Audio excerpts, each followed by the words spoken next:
कि पाकिस्तान को FATF के ग्रे लिस्ट में डाल दिया जाए और जो लोग पाकिस्तान में बैठकर भारत के ताल्लुक से क्या क्या कहते हैं नहीं मालूम, मगर इनको आईने में अपनी सूरत देखना चाहिए।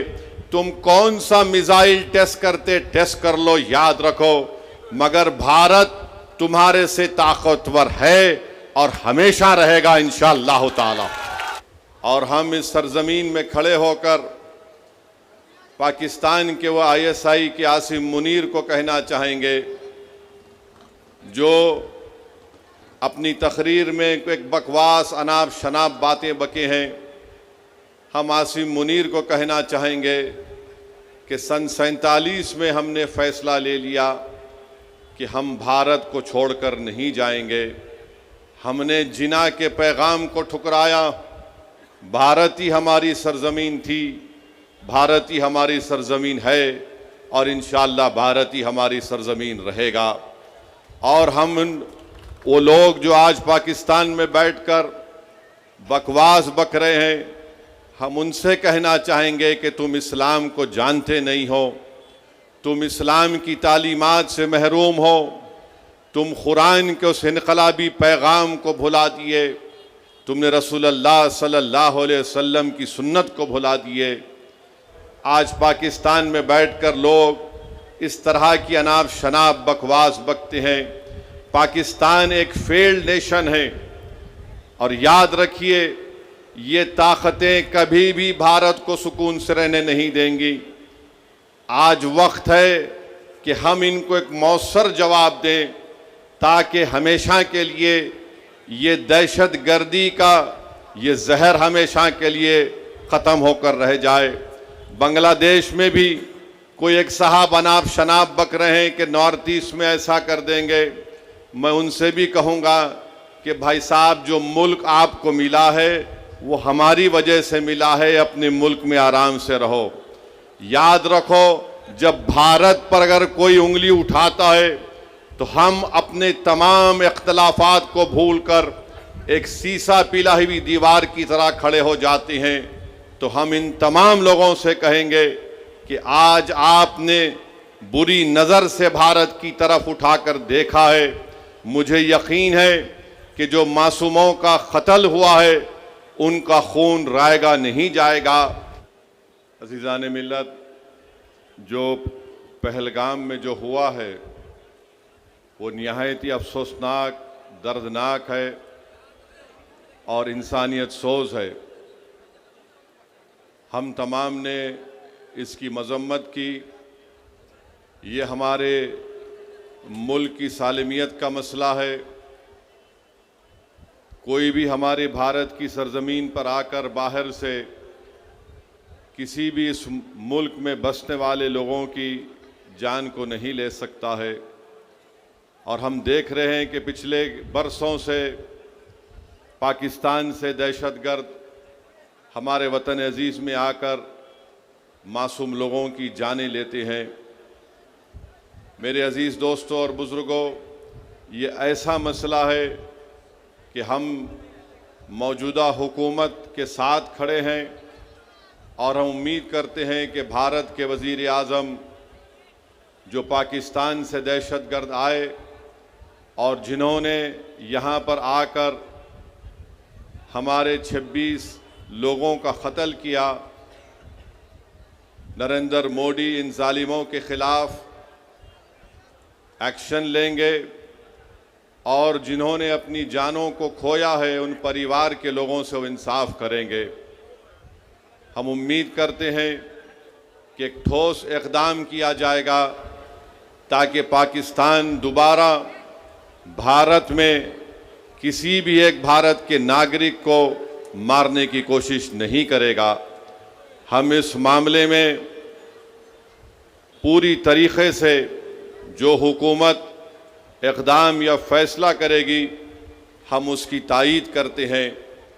और हम इस सरज़मीन में खड़े होकर पाकिस्तान के वो ISI के आसिम मुनीर को कहना चाहेंगे जो अपनी तकरीर में एक बकवास अनाप शनाप बातें बके हैं। हम आसिम मुनीर को कहना चाहेंगे कि सन 47 में हमने फैसला ले लिया कि हम भारत को छोड़कर नहीं जाएंगे। हमने जिना के पैगाम को ठुकराया।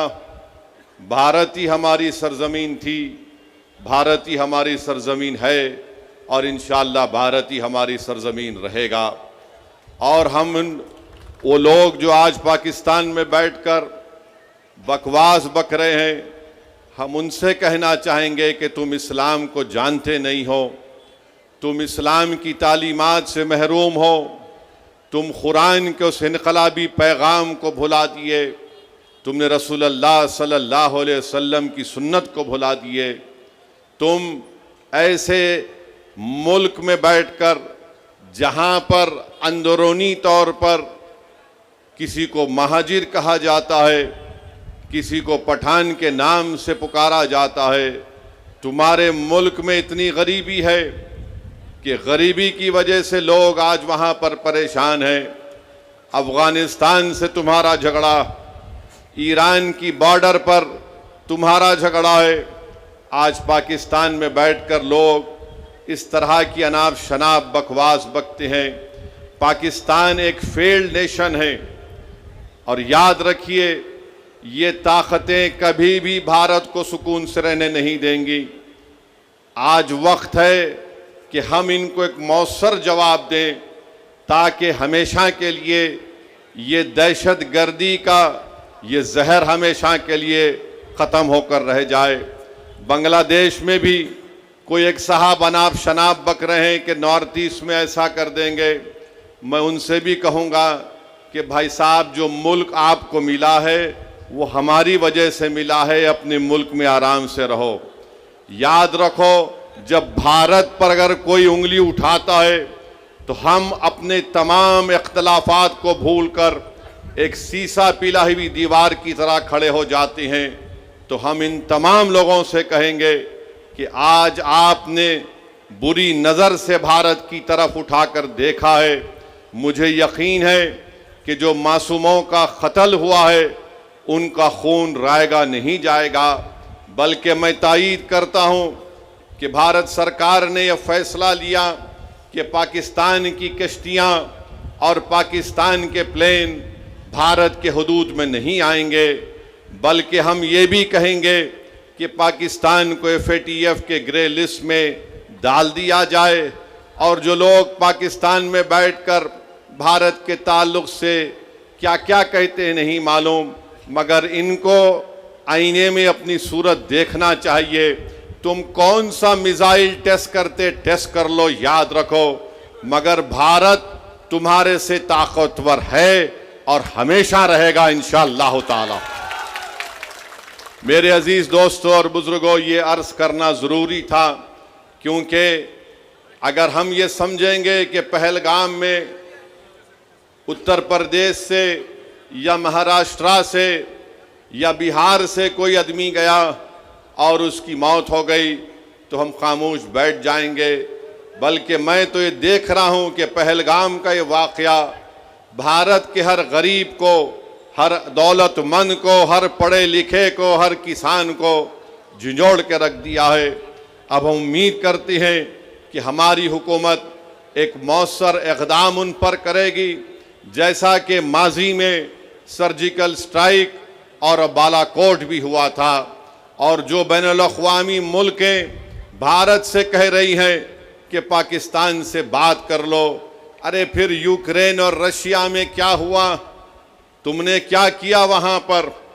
मेरे अजीज़ दोस्तों और बुज़ुर्गों, ये एक हिसास मसला है और इस मसले के ऊपर हमको एक होकर खड़े होना है। ये ज़रूरी है कि हम तमाम लोग ऐसे वक्त पर अपने इत्तेहाद को मजबूत रखें। और जो लोग इस दहशतगर्दाना हमले के बावजूद भी हिंदू मुस्लिम की बातें कर रहे हैं, मैं उनसे कहूँगा कि अहमकों की दुनिया में बसने वालों, तुम भारत को कमज़ोर करने का काम कर रहे हो। अगर आज हमारे वतन में इस बड़े दहशतगर्द हमले के बाद भी अगर तुम हिंदू मुस्लिम करोगे तो फिर याद रखो ISI और पाकिस्तान में बैठे हुए दहशतगर्द वो उनके चेहरों पर खुशियां होंगी, तो हम उनसे भी कहेंगे कि तुमको जो कुछ अनाप शनाप बकना है थोड़े दिन खामोश बैठ जाओ, ताकि हम एक मौसर जवाब दे सकें, ताकि हमेशा के लिए इस देश में दहशतगर्दी का खात्मा हो सके।